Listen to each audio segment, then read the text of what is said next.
Good morning, everybody. I hope all of you are keeping well. The pandemic is still creating a havoc in the world, and I'm sure all of you are doing your best to try to help yourself and others by following the directions that the medical experts are giving us, by not getting ourselves sick and by not giving it to others. And I also hope that you are praying for all the people who has passed away due to the pandemic or other reasons, and also for all those who are working day and night, facing lots of risk and hardships, the doctors, the nurses, the health workers, and many other people who are supporting the society. Last time we talked about bodhicitta and the benefit, and a little bit the general picture of this book, the 10 chapters. As I said, the ultimate goal or the main motivation to become a bodhisattva and to work on the path of the bodhisattva is to try to learn and practice a way on how to bring an end to all these problems and sufferings of myself, and therefore not only myself, but because if I need to end the problems of all the world, I need to learn it first myself, how to do it. So, trying to work for the benefit of all the sentient beings to bring a lasting happiness or lasting peace or lasting solution to all the problems of the world would be our ultimate goal, and that is what we usually call enlightenment, Buddhahood, because that's not something that we can do something outside. It is something that we have to transform from inside to develop our positive qualities, our wisdom, our compassion, and then through that we transform our way of experiencing. How do we experience? How do we see things? How do we, how things appear to us? And so therefore, through that, by transforming myself, I transform my whole world. And thereby, I understand what I am. I understand what's the nature of everything, what is everybody, what is everything around me. And by understanding deeply, and it's not intellectually only, but experientially, I transform.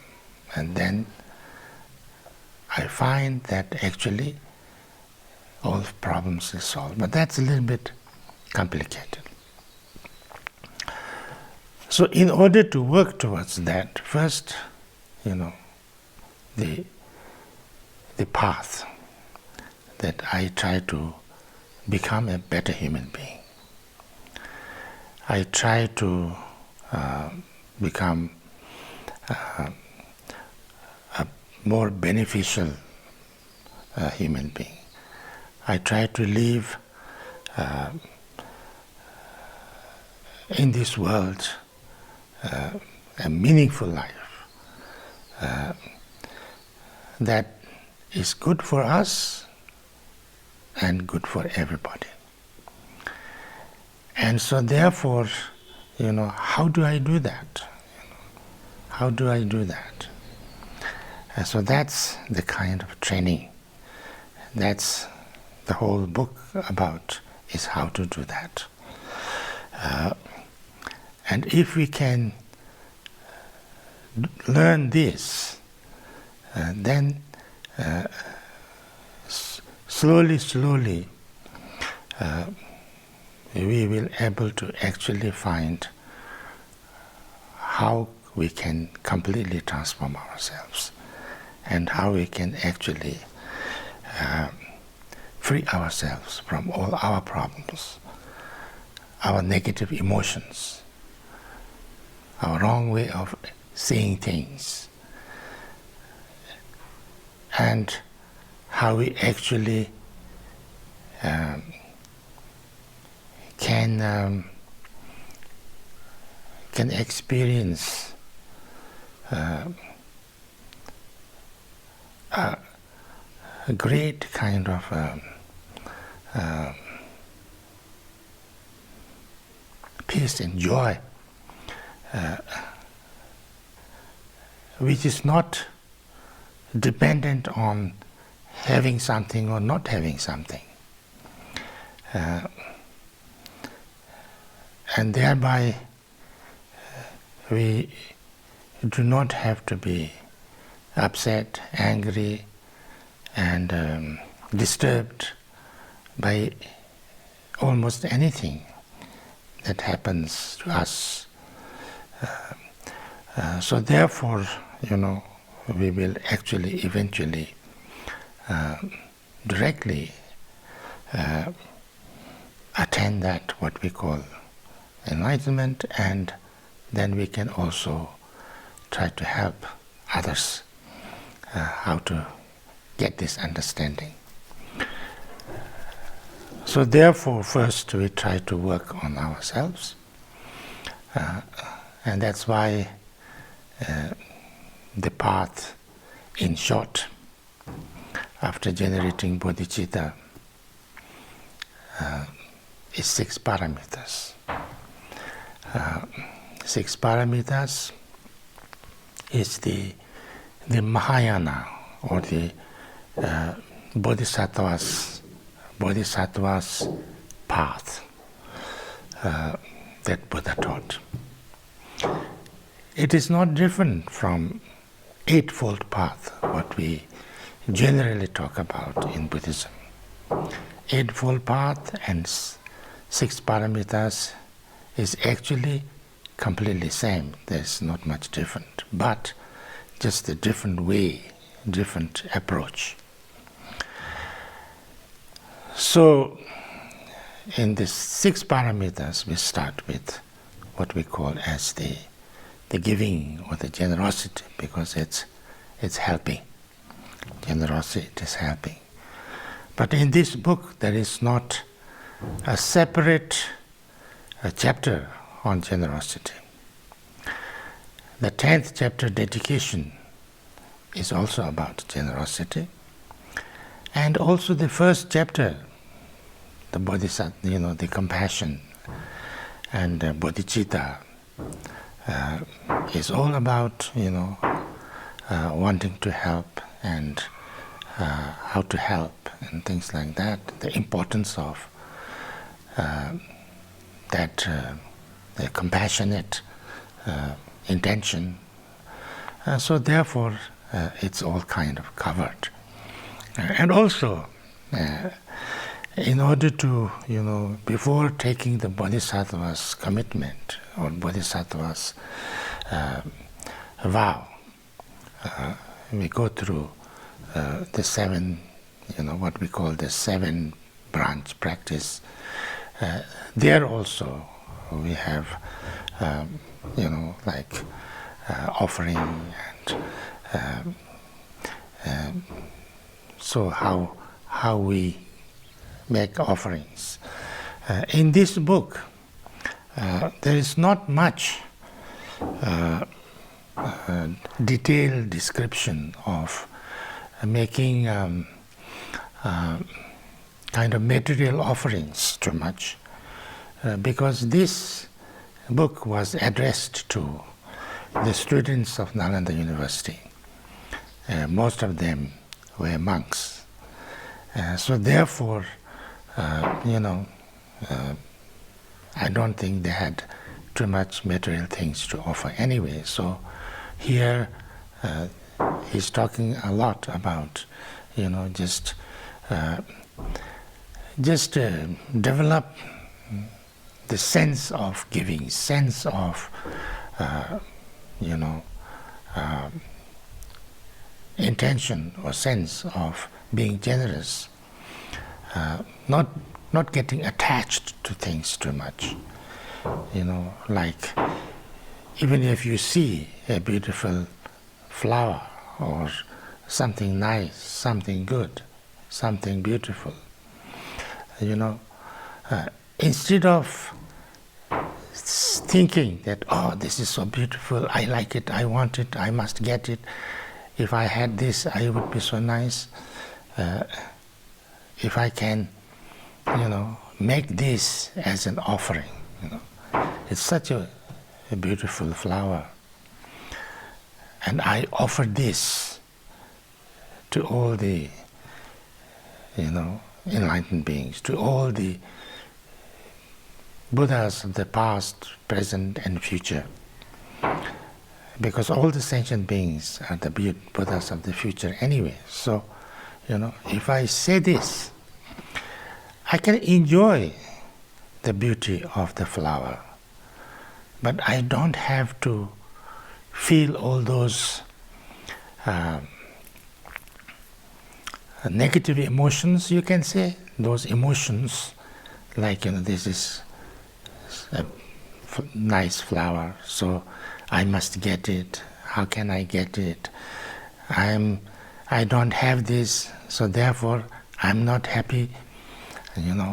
When can I get this? I must make lots of efforts to get this. If I had this, then I will be so happy. So therefore I'm not happy now because I don't have it. Those kind of problems and emotions doesn't arise because you make an offering, but you at the same time appreciate that beautiful flower, and also so therefore there are things like that. So the first 3 chapters are on the bodhicitta, the importance of bodhicitta, how to take the bodhisattva's commitment or intentions, and then the actual ceremony or actual bodhisattva's kind of vow taking. All this is the first 3 chapters. Then 4th and 5th are about what we call conduct, or positive way of living. In this translation of Padmakara, I'm usually following the Padmakara translation in English. The 4th chapter is the fourth chapter is, the title is Carefulness. How to be more present, how to be more, how to sit, how to be mindful and aware, and then act in a more conscientious way or a careful way. Say like how important it is that whatever you do with your body, with your speech, or even with your mind, that you don't kind of act so rashly, so without thinking, so without looking, or without being aware or mindful what is happening, what is its effect, what you do, how it is affecting myself, how it's affecting people around me, am I doing something that is harmful, that is harming somebody? Am I doing something that's good, that's useful, that's okay? So that, to be a little bit more mindful, a little bit more aware. One example the Buddha gave was that, if you kind of stand up, you think, you remember that you are standing up, you know you are standing up, and then if you want to go, you kind of know that you are going and where you are going, and you remember this, and you take the first step, and you see that you are not stepping on something that's that you should not step on, something that will be harmful to somebody, or not so nice to yourself. You don't want to step on something dirty, or something unsafe, or something creating problem to yourself. You don't want to also step on something like a living being, or so to see that that's being careful, that we try to before we act, we look in, we become mindful and see whether this, what I am about to do or about to say, or what I am thinking of doing, or this emotion that I am about to, about to express, is it really good, not good, useful, not useful, harmful, not harmful, because everything I do, I want it for something that is good for me and good for others. So if I know very clearly, if I come to know very clearly that this action is not going to be good, useful, not going to be beneficial, it would be something harmful, and it would create a problem for myself and others, and it is not going to solve any problems, then I would not want to do it, So therefore, to try to think about this and try to understand, and slowly make a habit of doing this, There's a training. So this is the carefulness, and this then starts. How do we become carefulness? How do we become more, more kind of more like that, more. What the Tibetan word for it is spāyū. Then for that we have to become mindful, you can say, or aware. we have to become aware,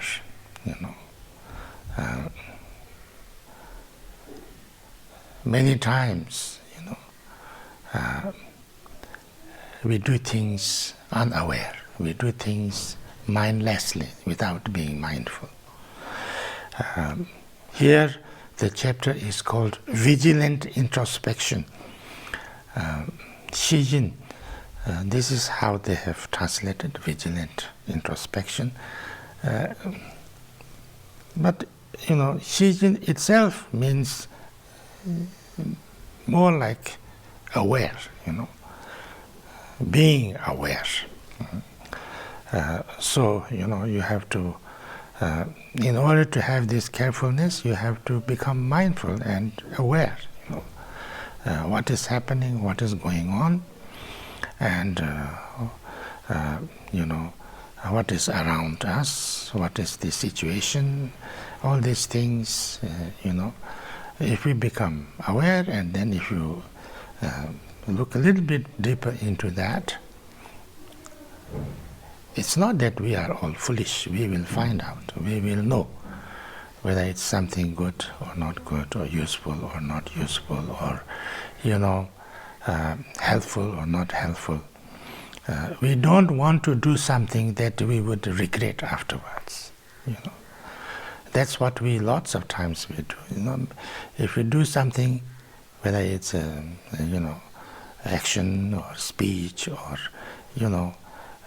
action of body, speech, and emotion, all.